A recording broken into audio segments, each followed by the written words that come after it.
June 19th, 1944. Dawn broke across the Philippine Sea with deceptive calm. Vice Admiral Jisaburo Ozawa stood on the bridge of his flagship Taiho, watching nearly 450 aircraft roar from 9 carriers. His pilots believed they faced a handful of American fighters, perhaps 90 Wildcats trapped far from reinforcement. Intelligence promised them numerical superiority, technological advantage, and the element of surprise. What they found instead was a wall of nearly 450 Hellcats, guided by radar they didn't know existed, positioned by tactics they couldn't comprehend, and fueled by industrial capacity that defied belief. Within 72 hours, 1,400 Japanese aviators would vanish into the Pacific, erasing Japan's naval air arm in a slaughter so one-sided that American pilots would later call it a turkey shoot. How does confidence become catastrophe that fast? If you're enjoying this deep dive into the story, hit the subscribe button and let us know in the comments from where in the world you are watching from today. Japanese naval aviation doctrine in 1944 was built on foundations that had cracked but never shattered. Officers trained in the 1930s remembered when Japanese carrier pilots were the finest in the world. At Pearl Harbor, they had struck with precision that stunned the globe. In the Indian Ocean, they had humiliated the Royal Navy. Across the South Pacific, they had traded blows with American carriers and held their own. That legacy fed a dangerous delusion. Despite mounting losses, Japan's admirals convinced themselves that superior training and warrior spirit could offset material disadvantages. Pilot candidates still endured brutal selection processes. Only the most dedicated survived flight school, where instructors demanded perfection in formation flying, torpedo runs, and dive bombing angles. Veterans spoke of the Bushido Code as if it were armor, insisting that discipline and courage mattered more than numbers. They were taught to believe one Japanese pilot equaled 3 Americans. The mathematics seemed simple. If you had 400 aircraft and the enemy had 90, victory was assured, but the mathematics were fiction. By mid-1944, Japan's pilot quality had collapsed. The veterans who struck Pearl Harbor were dead, shot down over Coral Sea, Midway, Guadalcanal, and Rabaul. Their replacements received a fraction of the training. Where elite pilots once logged 800 hours before combat, new recruits now flew with barely 200. They could take off and land, sometimes. They struggled with navigation, gunnery, and evasive maneuvers. Many had never fired their guns at a moving target before reaching the fleet. American intelligence knew this. Captured documents and interrogated prisoners revealed the training pipeline's collapse. Japanese instructors themselves admitted in private journals that they were sending boys to die. One wrote, "We give them wings, but not the skill to survive." Yet, Admiral Ozawa, isolated by rank and distance, believed his own reports. His staff told him what he wanted to hear. The new pilots were adequate, morale was high, the Americans were stretched thin. Meanwhile, the US Navy had transformed into something unprecedented in naval history.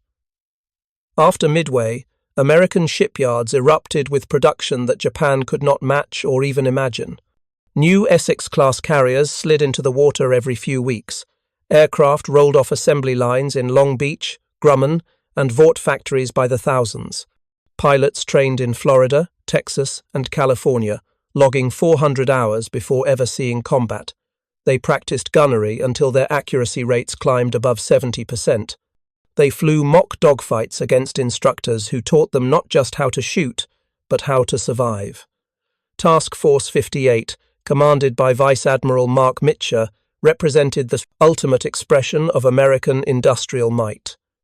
15 carriers, 7 battleships, 21 cruisers, and 69 destroyers steamed in coordinated formation. Radar sets swept the horizon continuously, detecting threats 100 miles away. Fighter directors sat in darkened rooms studying glowing screens, guiding interceptors onto targets with calm precision. Hellcat fighters, faster and more rugged than anything Japan fielded, waited on deck with full fuel and ammunition. The Japanese plan for Operation Eigo seemed brilliant on paper. Ozawa's carriers would launch aircraft from maximum range, striking the American fleet while staying beyond retaliation distance. Japanese planes, lighter and longer ranged than American models, could theoretically attack, land on Guam to refuel, then strike again on the return flight. It was an elegant shuttle bombing concept that assumed Guam's airfields remained operational and that American fighters would be caught flat-footed. Both assumptions were catastrophically wrong. Days before the battle, American carrier aircraft had pounded Guam's runways into cratered ruin. Fuel dumps burned, hangars collapsed, and parked aircraft exploded under relentless bombing. By June 19th, Guam couldn't support a Sparrow, let alone a carrier strike force. Yet no one told Ozawa. His reconnaissance planes had been shot down. His radio intercepts were incomplete. He sailed toward battle blind, confident, and doomed. On the American side, preparation was methodical. Mitchell positioned his carriers in defensive formations that maximized radar coverage. He stacked his combat air patrol in layers, placing Hellcats at different altitudes to intercept attackers regardless of approach angle. Fighter directors rehearsed their procedures, coordinating dozens of aircraft simultaneously without confusion. Pilots sat in ready rooms, cards in hand, waiting for the call. The night before the battle, both fleets knew contact was imminent. Japanese pilots gathered on carrier decks, listening to final briefings. Officers spoke of honor, duty, and the certainty of victory. They were told the Americans were weak, demoralized, and outnumbered. Some pilots prayed. Others wrote letters home. The youngest clutched photographs of families they would never see again. Above them, stars glittered across a sky that would soon fill with fire and steel. American pilots slept better. They trusted their training, their aircraft, and the radar operators who would guide them. Some joked about the odds. Others cleaned their guns one more time. No speeches about spirit or sacrifice, just quiet professionalism and grim determination. They knew the Japanese were coming. They knew the enemy still flew with skill born of desperation. But they also knew something the Japanese didn't. This wasn't going to be a fair fight. As dawn approached on June 19th, the Philippine Sea stretched vast and empty under a cloudless sky. Surface winds were calm, visibility extended for miles, perfect conditions for a slaughter. On the Taiho, Admiral Ozawa gave the order, launch everything. 450 aircraft thundered into the morning light, prop wash rippling across carrier decks. Pilots banked into formation, sunlight glinting off canopies. They flew east, confident, unaware they were crossing an invisible line between illusion and annihilation. The first wave of Japanese aircraft swept eastward in loose formations, wings gleaming against the morning sun. There were 169 planes in this initial strike, Zero fighters, Val dive bombers, and Jill torpedo bombers. Their pilots believed they were about to surprise a small American force. Some whistled popular songs. Others checked their instruments repeatedly, hands sweaty despite the cool air at altitude. They had been told the Americans had perhaps 90 Wildcat fighters. Outnumbered nearly 2-1, the enemy would fold quickly. But 70 miles ahead, American radar operators were already tracking them. On the carriers Lexington and Enterprise, green blips crawled across circular screens. Fighter directors spoke calmly into microphones, directing Hellcats into intercept positions. Bogies inbound, bearing 270, range 60 miles, altitude 12,000. Pilots scrambled, engines roaring to life. Within minutes, waves of Hellcats climbed into defensive positions, stacked from 8,000 to 25,000 feet. The Japanese formation flew into a killing box they couldn't see. At 40 miles out, American fighters made visual contact. Lieutenant Commander Charles Brewer led the first intercept, his voice steady over the radio. Tally-ho, tally-ho. Large enemy formation, Angels 12. Engaging now. Hellcats dove from superior altitude, sunlight at their backs. The Japanese never saw them coming until tracers ripped through wings and fuselages. The opening seconds were carnage. Hellcats slashed through the Japanese formation with disciplined aggression. American pilots had been trained to work in pairs, one firing while the other covered. They didn't chase individual targets into wild dogfights. They made quick slashing attacks, then climbed back to altitude for another pass. The Japanese, flying in looser formations, scattered immediately. Some tried to fight, most tried to run. Zero fighters, once feared across the Pacific, found themselves outmatched. The Hellcat was heavier, faster in a dive, and far more durable.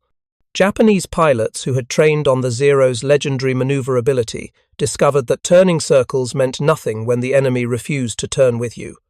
Hellcats simply climbed away, regrouped, and attacked again from above. Discipline beat desperation every time. Val dive bombers, slow and vulnerable without proper escort, became targets. Hellcat pilots lined up behind them, fired short bursts, and watched wings fold and cockpits explode. Some Vals jettisoned their bombs early, trying to gain speed. It didn't help. American pilots tracked them calmly, correcting for lead, squeezing triggers until engines erupted in flame. Bodies tumbled through the sky, parachutes blossoming too late or not at all. Jill torpedo bombers, burdened by their heavy weapons, never stood a chance. They flew low, trying to sneak beneath radar coverage, but American destroyers on picket duty spotted them and radioed their positions. Hellcats descended like hawks, shredding Jills before they could reach torpedo range. One after another, they cartwheeled into the sea, trailing smoke and debris. The ocean below filled with oil slicks and floating wreckage. Within 30 minutes, the first wave was shattered. Of 169 aircraft, only 42 survived to press the attack. The rest were burning wreckage scattered across 50 miles of ocean. Those 42 faced a second wall of fighters, this time positioned directly over the American fleet. Anti-aircraft fire erupted in black clouds, filling the sky with shrapnel. Zeros twisted through the barrage, trying to find targets, but the American ships maneuvered in coordinated patterns that made bombing runs nearly impossible. One Val managed to release its bomb near the battleship South Dakota. The explosion sent up a geyser of water but caused no damage. That pilot didn't survive to see the splash. A Hellcat caught him in a climbing turn and blew his tail off. Another Jill dropped its torpedo toward the carrier Bunker Hill, but the weapon ran shallow and porpoised across the surface before sinking. The Jill exploded seconds later, hit by 3 different fighters simultaneously. The Japanese pilots who survived the gauntlet and reached the fleet discovered they couldn't land on Guam as planned. The island's airfields were cratered ruins, black smoke rising from fuel fires. Desperate, they circled overhead, fuel gauges dropping toward empty. Some attempted beach landings and cartwheeled into rocks. Others ditched in the ocean, hoping for rescue that never came. A few tried to fly back to their carriers, but the distance was too great. They ran out of fuel halfway and dropped silently into the sea. Back aboard the Taiho, Admiral Ozawa received garbled reports. Transmissions cut off mid-sentence. Contact lost. Heavy resistance. Ozawa frowned but remained confident. The Americans were fighting hard, but surely his pilots were breaking through. He ordered the second wave to launch. 130 aircraft roared off the decks, climbing into a sky that was about to become a graveyard. American pilots, returning from the first engagement, landed quickly. Flight deck crews swarmed their Hellcats, refueling and rearming in minutes. Pilots gulped water, described their kills, and climbed back into cockpits. Some had been airborne for less than 40 minutes. The enemy was still coming, and ammunition was plentiful. The mechanics grinned. "Go get 'em again." The second Japanese wave flew into the same radar-guided nightmare. This time, American fighters were already positioned, waiting at altitude. The ambush was even more efficient. Hellcats dove in coordinated groups, shredding formations before the Japanese could even organize a defense. Zeros spun out of control, wings sheared off by concentrated fire. Vals exploded in mid-air, bombs detonating from tracer impacts. Gills disintegrated, their torpedoes tumbling uselessly into the ocean. One Japanese pilot, a veteran who had survived Midway, found himself alone in a sky filled with enemies. He twisted and turned, evading 3 separate attacks, but his ammunition ran out. Unarmed, he pointed his Zero toward the nearest American carrier and dove, hoping to crash into the deck. Anti-aircraft fire caught him at 2,000 feet. His aircraft disintegrated into flaming fragments that splashed harmlessly into the sea. The second wave lost 98 aircraft out of 130. 32 limped away, many trailing smoke, pilots wounded and half-conscious. They scattered across the Pacific, some heading for Japanese-held islands, others simply flying until their engines quit. Most were never seen again. Aboard the American carriers, pilots compared notes. It's like shooting ducks. They don't know we can see them coming. This isn't a battle. It's extermination. Admiral Ozawa, still unaware of the disaster unfolding, launched a third wave. 47 aircraft, a smaller strike meant to exploit the supposed chaos his earlier attacks had created. These pilots flew toward their doom with the same confidence, the same belief in spirit over steel. They met the same coordinated interception, the same disciplined violence, the same inevitable result. The third wave ceased to exist within 20 minutes. Only 7 aircraft survived the encounter, and none reached the American fleet. Pilots who had trained for years, who had dreamed of glory and honor, simply vanished. Their families would receive vague letters months later, stating only that they had died in battle. No details, no remains, just names added to lists that grew longer every day. By midday, the sky over the Philippine Sea was quiet again. The ocean below was littered with debris, life rafts, and floating bodies. American pilots circled lazily, scanning for targets that no longer existed. Fuel gauges read half full. Ammunition counters showed thousands of rounds remaining. They had been ready for a great battle, and instead had conducted an execution. Aboard the Taiho, confusion turned to dread. Radio operators called repeatedly for returning aircraft. Silence answered. Staff officers whispered in corners, calculating losses they couldn't believe. Ozawa stood rigid, staring at maps that no longer made sense.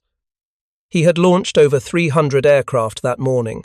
Fewer than 100 returned. Most of those were damaged, pilots babbling about overwhelming numbers and impossible coordination. One survivor, his face pale with shock, reported to his commander. "If you are coming and were waiting at every altitude." There were hundreds of them.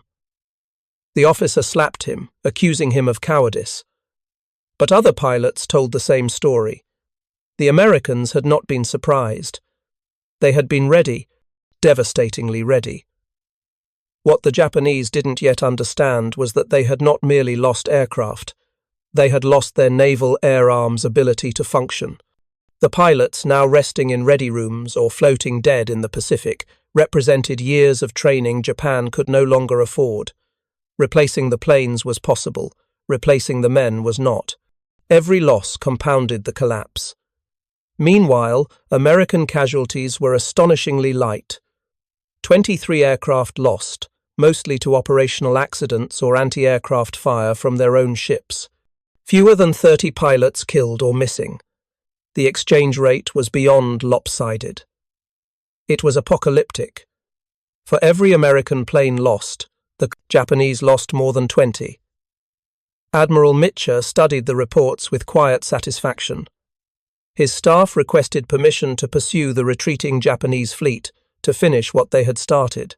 Mitcher hesitated. Night was approaching. His pilots were exhausted. The enemy was retreating at flank speed. A night chase risked confusion, collisions, and unnecessary losses. He made the cautious call. "We hold position. Tomorrow, if they're still within range, we'll finish this." That decision would haunt some of his more aggressive subordinate commanders, who believed the entire Japanese fleet could have been annihilated that night. But Mitre understood something deeper. The battle was already won.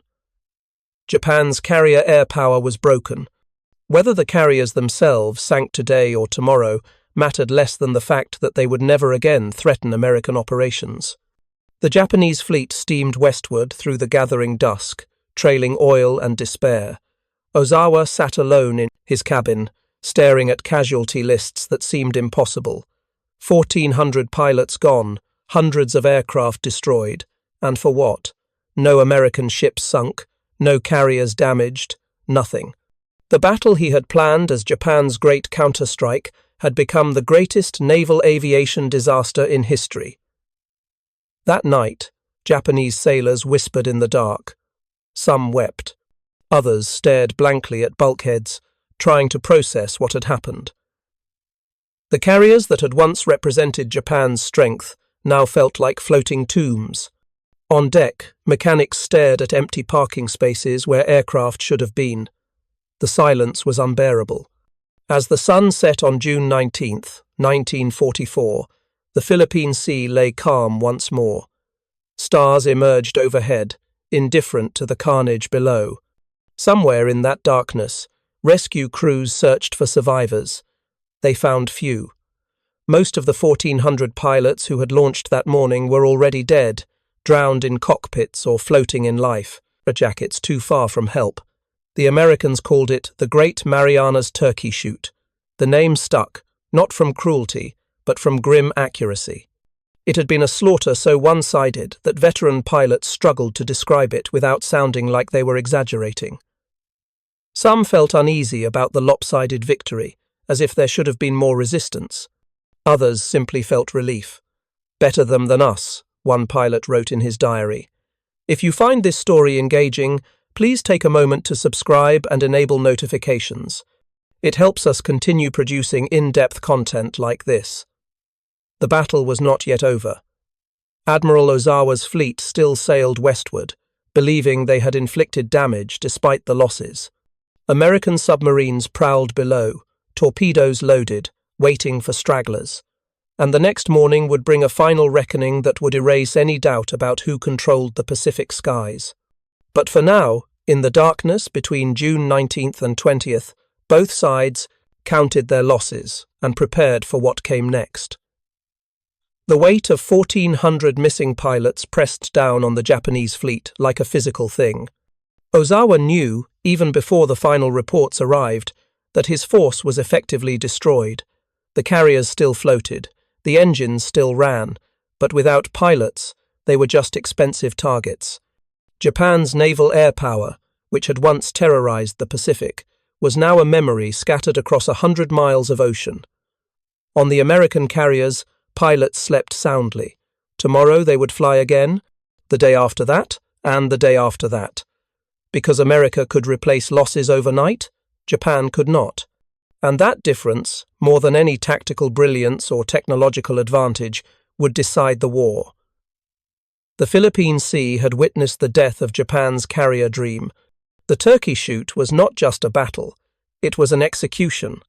And every Japanese officer who survived it knew the war was lost, even if they couldn't say it aloud. Dawn on June 20th arrived with cruel clarity. The Japanese fleet, scattered and bleeding, limped westward through waters stained with fuel oil. Admiral Ozawa sat in silence, reviewing reports he wished were fiction. 346 aircraft lost, 1,400 pilots dead or missing, and the Americans hadn't even pursued yet. His staff whispered recommendations. Fall back to Okinawa, preserve the carriers, live to fight another day. But Ozawa knew there would be no other day. Without aircraft, carriers were just floating coffins waiting for American bombs. On the American side, Admiral Mitre faced a difficult choice. His pilots wanted blood. They had tasted overwhelming victory and hungered to finish what they started. But the Japanese fleet had retreated nearly 300 miles overnight, pushing the limits of American aircraft range. A strike at that distance meant launching in late afternoon, attacking at dusk, and returning in full darkness. Carrier. Landings at night were dangerous, even in peacetime. After combat with exhausted pilots and battle-damaged aircraft, the losses could be catastrophic. Mitcher's staff debated for hours. Conservative voices urged caution. The battle was already won. Why risk experienced pilots for a few extra carriers? Aggressive commanders argued this was the chance to destroy Japan's carrier fleet entirely, to end the threat permanently. Every ship that escaped today would require more American blood to sink tomorrow. The argument raged in hushed tones as the morning slipped toward noon. Finally, Mitcher made his decision. We launch at 1600 hours, maximum range strike, sink everything you can find. His staff officers nodded grimly. They understood the risks. Pilots would be flying into the unknown, attacking at the edge of their fuel capacity, then navigating home through darkness. Some wouldn't make it back, but the opportunity was too valuable to waste. Japanese carriers were mortal, now, vulnerable, and within reach. At 4 in the afternoon, 216 aircraft thundered off American decks. Hellcat fighters, Helldiver dive bombers, and Avenger torpedo bombers climbed into formation under a setting sun. Pilots checked their fuel gauges nervously. The math was brutal. 300 miles out. Attack. 300 miles back. If headwinds picked up or they had to dogfight, fuel would run dry before they reached their carriers. Some pilots carried extra ammunition instead of life rafts, accepting the calculated risk. The flight westward stretched endlessly. Below, the Pacific glittered like hammered steel. Above, clouds thickened, forcing formations to climb higher and burn more fuel. Radio chatter was minimal. Pilots saved their words, focused on maintaining position and conserving gas. Some prayed quietly. Others ran calculations in their heads, adding minutes, subtracting gallons, hoping the numbers worked out.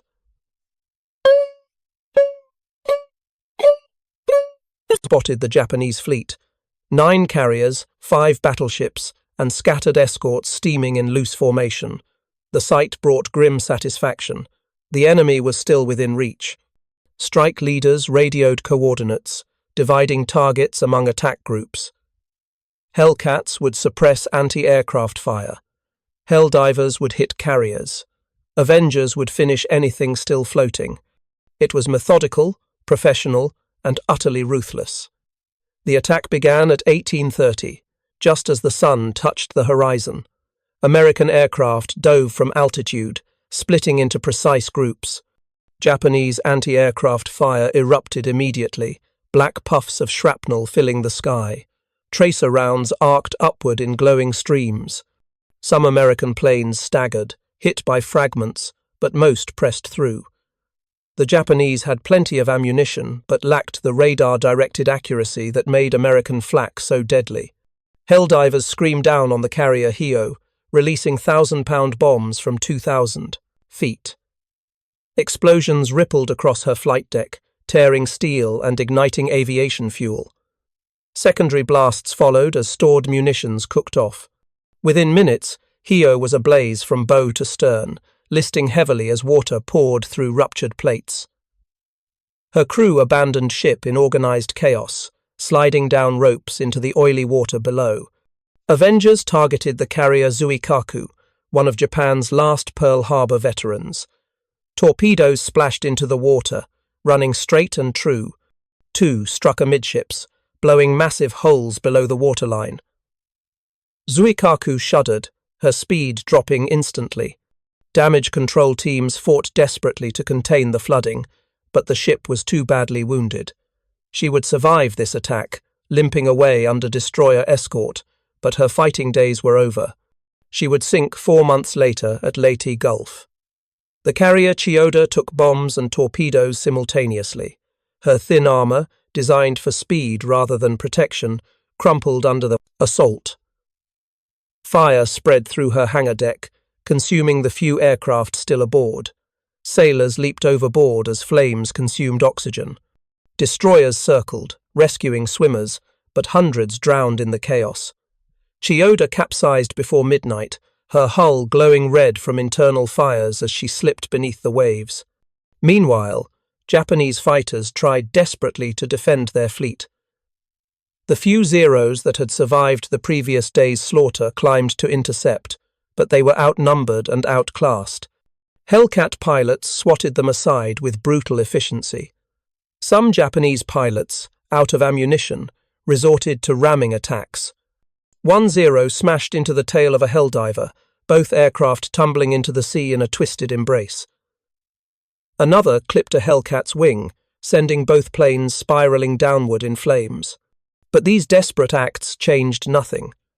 The American attack rolled forward like a machine, impersonal and unstoppable. Bomb after bomb fell. Torpedo after torpedo struck home. Japanese ships twisted and turned, trying to evade, but the Americans had trained for this. They anticipated defensive maneuvers, adjusted their aim, and struck anyway. It was execution disguised as combat. 20 minutes after the attack began, American pilots started checking their fuel gauges. The numbers were terrifying. Many were already below half tanks. The sun had set, leaving only a faint orange glow on the western horizon. Strike leaders radioed the recall signal. All aircraft, reform and head east. Navigation lights on. Stay together. Pilots pulled away from their targets reluctantly, watching fires burn below, knowing they were leaving unfinished work. The flight home became a nightmare. Darkness fell completely within 30 minutes, turning the ocean below into an invisible void. Cloud cover thickened, forcing formations to break apart.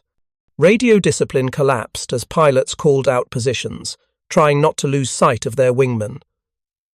Some aircraft, damaged by anti-aircraft fire, struggled to maintain altitude. Others, burning fuel too quickly, began falling behind. At 19:30, the first aircraft ran out of gas. The engine sputtered, coughed, and died. The pilot radioed calmly, "I'm going in, mark my position." Then silence as he ditched into the black water. No one saw him splash. No one could stop to help. The formation kept flying east, toward carriers they hoped were still there. More engines quit. One by one, aircraft dropped from the sky. Some pilots managed controlled ditches, settling onto the water and climbing into life rafts. Others crashed hard, planes disintegrating on impact. A few simply vanished, their last transmissions cut off mid-word. Wingmen listened helplessly, unable to see, unable to help, focused solely on reaching their own carriers before fuel ran out. At 2000 hours, desperate pilots began spotting lights on the horizon. Admiral Mitcher, gambling everything on saving his air crews, had ordered every ship in the fleet to turn on their lights. Navigation lights, searchlights, even flashlights held by sailors on deck. The entire fleet lit up like a city, a beacon visible for 50 miles. It was a staggering breach of operational security, a gamble that invited Japanese submarines to attack. But Mitcher valued his pilots more than protocol. Pilots wept with relief at the sight. They pointed their aircraft toward the glow and pushed throttles forward, coaxing final miles from dying engines. But the ordeal wasn't over. Landing on a carrier at night required precision most of these pilots had never practiced. Flight decks rose and fell on ocean swells. Arresting wires were nearly invisible, and with dozens of aircraft trying to land simultaneously, collisions were inevitable. The first plane to land on the Lexington bounced hard, missed the arresting wire, and crashed into the safety barrier. The second landed perfectly. The third veered left and tumbled overboard, pilot and aircraft swallowed by darkness. Flight deck crews worked with frantic speed, clearing wreckage, resetting barriers, waving in the next plane. Crashes punctuated successes. Some pilots, blinded by exhaustion and adrenaline, landed on the wrong carrier and didn't realize it until they climbed out of their cockpits.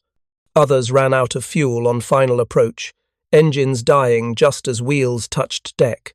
These planes rolled forward without power, crews sprinting to push them aside before the next aircraft arrived. One Avenger, its engine dead, glided in silently and landed perfectly, the pilot using momentum alone to catch the wire. The deck crew applauded, then shoved the plane out of the way and prepared for the next arrival. By 2200 hours, the chaos was over. 198 aircraft had returned. 18 had been lost to combat. 80 more had ditched in the ocean, their fuel exhausted. Rescue operations continued through the night. Destroyers and cruisers crisscrossed the search area, shining spotlights across the water. Sailors pulled exhausted pilots from life rafts, many hypothermic and delirious. Some babbled about the fires they'd started. Others simply stared blankly, too tired to speak. The final count was sobering. 80 American aircraft lost, most to fuel exhaustion rather than enemy action. 49 pilots and aircrew killed or missing. It was the highest single-day loss American carrier aviation would suffer in the entire war. Yet, even in grief, the mathematics remained brutal. For every American lost, Japan had lost 30. The exchange rate still favored the United States overwhelmingly. Aboard the Japanese carriers still afloat, the night was silent and grim. The Hio had sunk, taking hundreds of sailors with her. The Zuikaku and Chiyoda were crippled. The remaining carriers had aircraft spaces that echoed with emptiness. Flight deck crews stood idle, staring at vacant parking spots. There were no planes to service, no pilots to brief, just silence and the gentle roll of the sea. Admiral Ozawa composed his report to Combined Fleet Headquarters with hands that trembled. He had launched the operation with 9 carriers and 473 aircraft. He now had 6 operational carriers and fewer than 50 aircraft. In 2 days, Japan's naval air arm had been annihilated. He recommended immediate withdrawal to Okinawa. There was nothing left to fight with. In Tokyo, the news arrived like a physical blow. Senior officers read the casualty figures and simply stared, unable to process the scale of disaster. 1,400 pilots dead, 3 carriers sunk, the remaining carriers hollow shells without air groups to fly from them. Staff planners ran calculations and arrived at the same conclusion. Japan could replace the carriers, given time. Replacing 1,400 trained pilots would take years, time they didn't have. The propaganda machine struggled to spin the defeat. Official communiques claimed a great victory, announcing the sinking of multiple American carriers and the destruction of hundreds of enemy aircraft. None of it was true. Japanese civilians celebrated in the streets, waving flags, unaware that their navy had just suffered an irreversible catastrophe. Only those with access to classified reports understood the truth. The war was lost. For the American pilots who survived, the battle became a strange memory. They had achieved a victory so complete it felt almost anticlimactic. The turkey shoot nickname spread quickly, repeated in ready rooms and mess halls. Some pilots felt uneasy about the slaughter, as if there should have been more honor in the fight, but most simply felt grateful. Better to win overwhelmingly than to lose narrowly. Historians would later analyze the Battle of the Philippine Sea and conclude it was the decisive naval engagement of the Pacific War. Midway had stopped Japan's advance. The Philippine Sea destroyed Japan's ability to counterattack. After June 20th, 1944, Japanese carriers would never again pose a meaningful threat to American operations. They would serve as floating targets, drawing fire away from more valuable assets, until they were finally sunk at Leyte Gulf 4 months later. The battle revealed a fundamental truth about modern naval warfare. Technology, training, and industrial capacity mattered more than courage or tradition. Japanese pilots had bravery in abundance, but bravery couldn't overcome radar-guided interceptions, superior aircraft, and overwhelming numbers. Spirit, the foundation of Japanese military doctrine, collapsed when confronted with American material superiority. The loss of 1,400 pilots also exposed the fragility of Japan's training pipeline. By mid-1944, Japan had neither the fuel nor the time to train replacements properly. New pilots arrived at frontline units with barely enough skill to take off and land. Theirs were shot down on their first missions. sometimes within minutes of engaging American fighters. The veteran cadre that had started the war was gone, and without them, Japanese naval aviation became a shadow of its former self. American pilots, by contrast, continued to improve.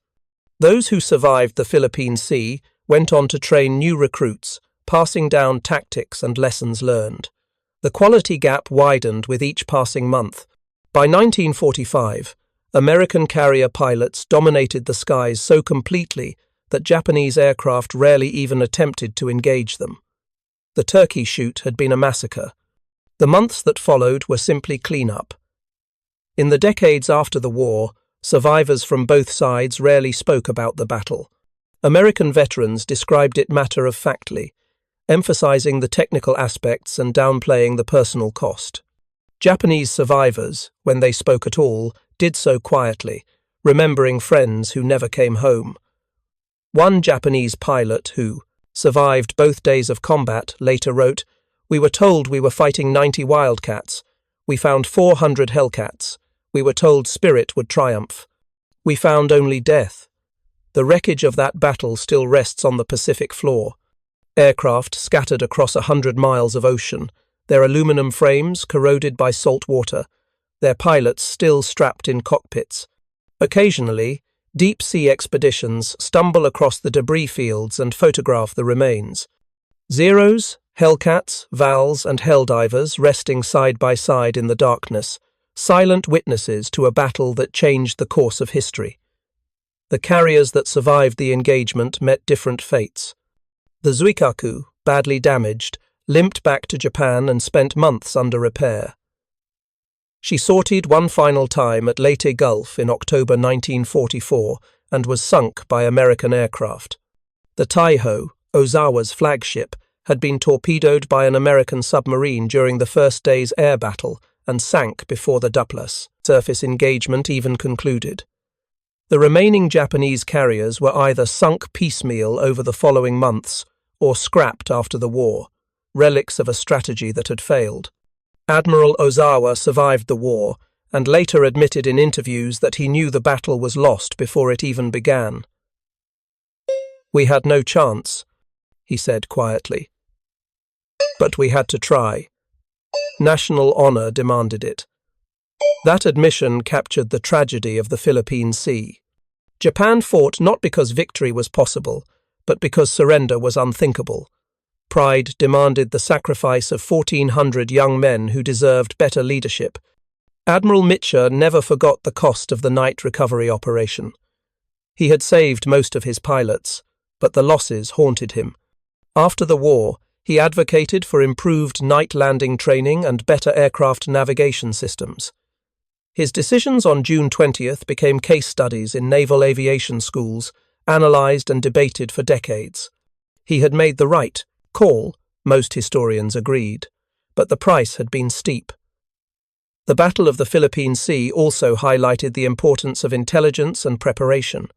American codebreakers had provided Mitscher with advance warning of Japanese intentions. Radar had given his fighter directors the ability to position interceptors perfectly. Training had ensured his pilots could execute complex tactics under pressure. Every advantage compounded, turning what might have been a close battle into a one-sided slaughter. For Japan, the defeat marked the end of offensive naval operations. After June 1944, Japanese carriers never again launched major strikes against American forces. They became decoys, luring American attention away from more valuable targets. At Leyte Gulf, the remaining carriers sailed north with nearly empty decks, sacrificing themselves to draw American carriers away from the invasion beaches. It worked, but it was a strategy of desperation, not strength.